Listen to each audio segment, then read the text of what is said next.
Hi, I'm Linda Drach, and I live in Portland, Oregon. So, in this poem, a narrator is addressing herself.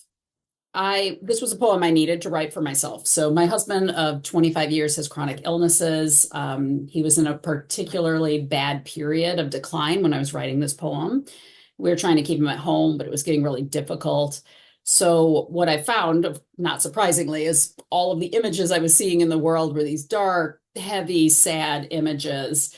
And I really didn't want to write about that. I wanted to write about something other than grief, but it just wasn't happening for me. So, in this poem, I'm exploring the idea that we can create different worlds in our writing, maybe focus on a happier part of the story, maybe rewrite the ending, and of course, we can do that. That's a great thing about writing. I know there will be a time for that, but this wasn't my time for that. And in fact, since this poem was written, I have had to move my husband into assisted living so he can receive 24/7 care. So, sometimes you can't rewrite the ending. And this poem comes to that conclusion too, and kind of says that sometimes you just have to look at it straight on. Happy trails. Omit the hopeful faces of the tiny petunias, thwarted in their terracotta pots. Erase all trace of the lab that chased a ball into Roy Rogers Road and the log truck that struck and crushed it.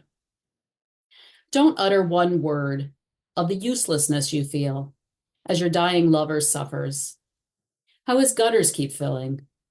How you're a ladder lying on your side. It's just a poem, you know? You could rewrite the ending. Feed champagne grapes to nuzzling goats. Hunt for glass floats in secret coves. Or you could relive the beginning, utterly in love, exploring blue highways, untouched maps and afternoon sex, stands of quaking aspen gifting gold coins. Why not write about life's riches?